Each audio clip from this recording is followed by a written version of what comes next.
ಈಗಾಗಲೇ ನಿನ್ನೆನೂ ಎಚ್ಚರಿಕೆಯನ್ನು ಕೊಡುವಂತ ಕೆಲಸವನ್ನು ಮಾಡಿದ್ದೀವಿ. ಈ MES ಪುಂಡರಿಗೆ ಕನ್ನಡದ ತಂಟೆಗೆ ಬಂದ್ರೆ ಸರಿ ಇರಂಗಿಲ್ಲ, ಹುಷಾರಾಗಿರ್ರಿ ಅಂತ ನಿನ್ನೆ ಹೇಳಿದ್ದೀವಿ. ಇವತ್ತು ಅದನ್ನೇ ಮುಂದುವರೆದ್ರೆ ನಾವು ಗೃಹ ಮಂತ್ರಿಗಳಿಗೂ ಮಾತಾಡ್ತೀವಿ, ಮುಖ್ಯಮಂತ್ರಿಗಳಿಗೂ ಮಾತಾಡ್ತೀನಿ, ನಿನ್ನೆನೂ ಮಾತಾಡಿದ್ದೀನಿ ನಾನು. ಈಗಾಗಲೇ ಅವ್ರ ಮೇಲೆ ಶಿಸ್ತು ಕ್ರಮ ತಗೋಬೇಕು ಅಂತ ವಿಚಾರವನ್ನು ಈಗಾಗಲೇ ಮಾಡಿದ್ದಾರೆ. ಒಂದಂತೂ ಸತ್ಯ, ಮಾಧ್ಯಮದ ಮುಖಾಂತರ ಈ MES ಪುಂಡರಿಗೆ, ಮರಾಠ ಪುಂಡರಿಗೆ ಬಹಳ ನೇರವಾದ ಎಚ್ಚರಿಕೆಯನ್ನು ಕೊಡ್ತೀನಿ. ಕನ್ನಡದ ವಿಚಾರಕ್ಕೆ ಬಂದ್ರೆ ನಿಮಗೆ ಸರಿಯಾದ ಶಿಸ್ತು ಕಲಿಸ್ಬೇಕಾದಂತ ಪರಿಸ್ಥಿತಿ ನಿರ್ಮಾಣ ಆಗುತ್ತೆ.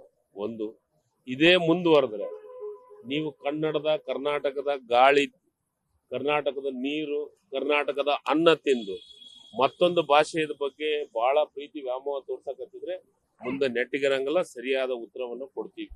ಏನಂದ್ರೆ ಸೀದಾ ಅವ್ರ ಮೇಲೆ ಗುಂಡಾ ಕೇಸ್ ಹಾಕ್ತಿವಿ, ಒಳಗಾಕಂತ ಪರಿಸ್ಥಿತಿ ಬರ್ತೈತಿ. ಬಹಳ ಹುಷಾರಾಗಿರ್ರಿ. ನಾವು ಬೇರೆ ಭಾಷೆ, ಕನ್ನಡಿಗರು ಬೇರೆ ಭಾಷೆಯನ್ನ ಪ್ರೀತಿಸ್ತೀವಿ, ಬೇರೆ ಭಾಷೆಯನ್ನ ಗೌರವಿಸ್ತೀವಿ. ಆದ್ರೆ ಈ ರೀತಿ ಪುಂಡತನ ಮಾಡುವಂತ ಕೆಲಸ ಕನ್ನಡಿಗರು ಮಾಡಂಗಿಲ್ಲ. ಮತ್ತೆ ಕನ್ನಡಿಗರ ಮಾಡಕ್ ನಿಂತ್ರೆ ನೀವು ಯಾರು ಮರಾಠಿಗರು ಉಳಿಯಂಗಿಲ್ಲ. ಬಹಳ ಹುಷಾರಾಗಿರಿ.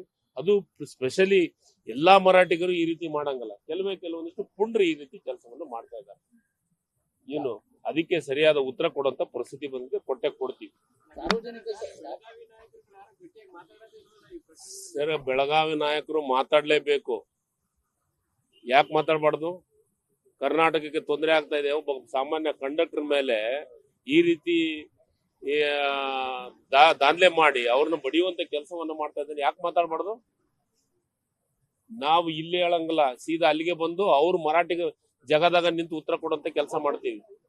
ಮರಾಠಿಗರ ಜಗದಾಗ ಬಂದು ಉತ್ತರ ಕೊಡ್ತೀವಿ. ನಮಗೇನು ಯಾರ್ದು ಅಂಜಿಕೆನೇ ಇಲ್ಲ. ಕನ್ನಡಿಗರು ನಾವು ಯಾರ ತಂಟೆಗೆ ಹೋಗಲ್ಲ. ಯಾಕೆ? ಕರ್ನಾಟಕದ ಕಂಡಕ್ಟರಿಗೆ ಮರಾಠಿ ಯಾಕೆ ಮಾತಾಡ್ಬೇಕು? ಅವನ ಭಾಷೆ ಕನ್ನಡನೇ ಮಾತಾಡ್ತಾನೆ. ಅವನ ಮ್ಯಾಗ ಪೋಕ್ಸಾ ಕೇಸನ್ನು ಮಾಡುವಂತ ಕೆಲಸ ಇದೆಲ್ಲ ನಡೆಯಂಗಿಲ್ಲ. ಇದನ್ನೆಲ್ಲದು ಗೃಹ ಮಂತ್ರಿಗಳ ಗಮನಕ್ಕೂ ತಂದಿದ್ದೀವಿ, ಮುಖ್ಯಮಂತ್ರಿಗಳ ಗಮನಕ್ಕೂ ತಂದಿದ್ದೀವಿ. ಕನ್ನಡದ ವಿಚಾರಕ್ಕೆ ಬಂದ್ರೆ ನಾವು ಸುಮ್ಮಿರಂತ ಪ್ರಶ್ನೆ ಇಲ್ಲ. ಅದಕ್ಕೆ ಸರಿಯಾದ ಉತ್ತರವನ್ನ ಕೊಡ್ಬೇಕಾಗತ್ತೆ, ಕೊಡ್ತೀವಿ. ಎಸ್, ನಾವು ಹಿಂದೆ ಕರಾಳ ದಿನವನ್ನು ಕಂಟ್ರೋಲ್ ಮಾಡಿದ್ದೀವಿ, ಮುಂದಿನೂ ಮಾಡ್ತೀವಿ. ಇದೇ ಮುಂದುವರೆದ್ರೆ ಅವ್ರಿಗೆ ಬುದ್ಧಿ ಕಲಿಸುವಂತ ಕೆಲಸನೂ ಮಾಡ್ತೀವಿ. ಅದ್ರಾಗೇನು ಎರಡು ಮಾತಿಲ್ಲ.